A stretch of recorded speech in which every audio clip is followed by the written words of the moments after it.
శ్రీ గురుభ్యో నమః. గురువులందరికీ పాదాభివందనం చేసుకుంటూ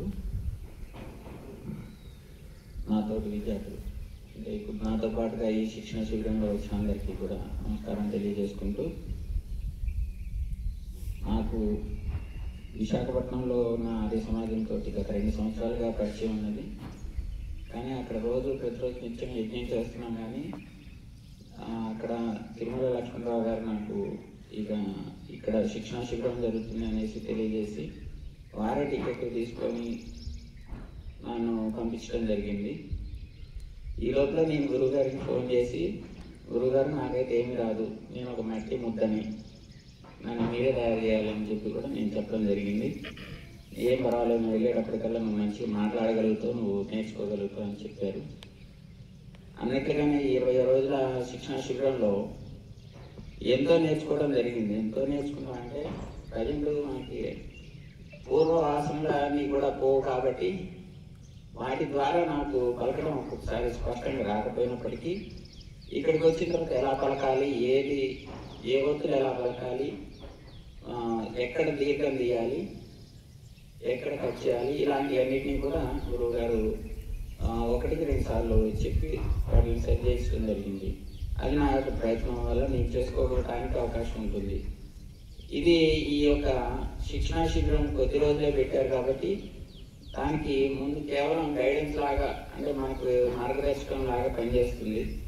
దీన్ని మనం ప్రయత్నం చేసినట్లయితే ముందుగా మన స్పష్టత రావడానికి అవకాశం ఉంటుంది అనేసి గురువు గారు చెప్పారు.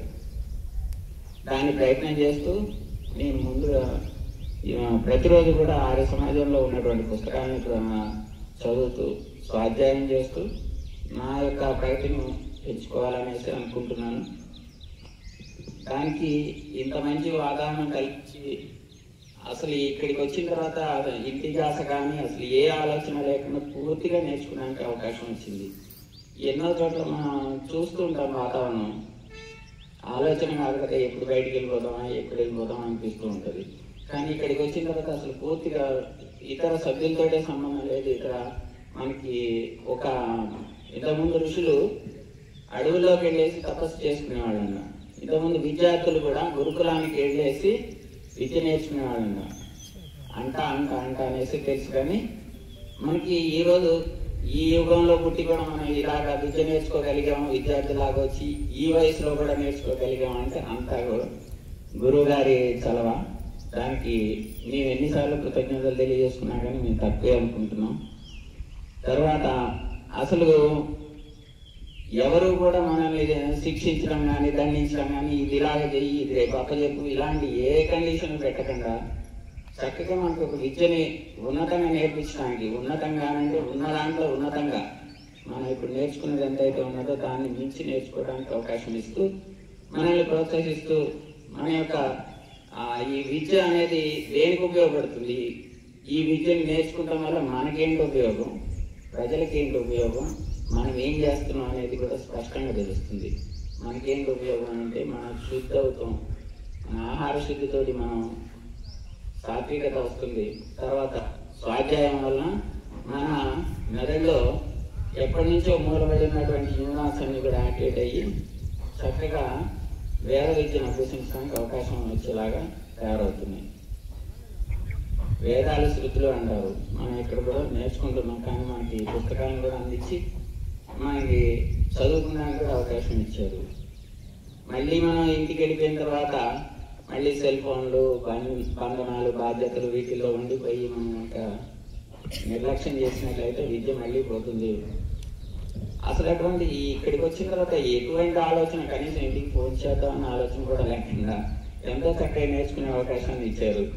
అసలు మేము ఊర్లో ఉన్నామా, భాగ్యనగరంలో ఉన్నామా అనిపించే ఫీలింగే లేకుండా చేశారు. తర్వాత ఇదే భాగ్యం అని కల్పించారు. ఈ భాగ్యాన్ని కల్పించినందుకు మళ్ళీ మీకు కృతజ్ఞతలు తెలియజేసుకుంటాం. తర్వాత సమాజంలో ఎప్పటి నుంచో గూడు కట్టుకొని పోయిన ఎన్నో ఆచారాలని ఎంతవరకు మనం ఒక్కొక్క ప్రదేశం నుంచి వచ్చినా కూడా మనకి సాధ్యమైనంత వరకు మనం నేర్చుకోవాలి, మనం ఉన్నది మర్చిపోకుండా ఉండాలి అంటే వాళ్ళకు కూడా తెలియజేస్తూ వాళ్ళని కూడా చైతన్యవంతులను చేస్తూ మనం కూడా దాన్ని ఆ విద్యను మర్చిపోకుండా మళ్ళీ మనం పునరుచ్చారణ చేసుకోవడానికి అవకాశం ఉంటుంది.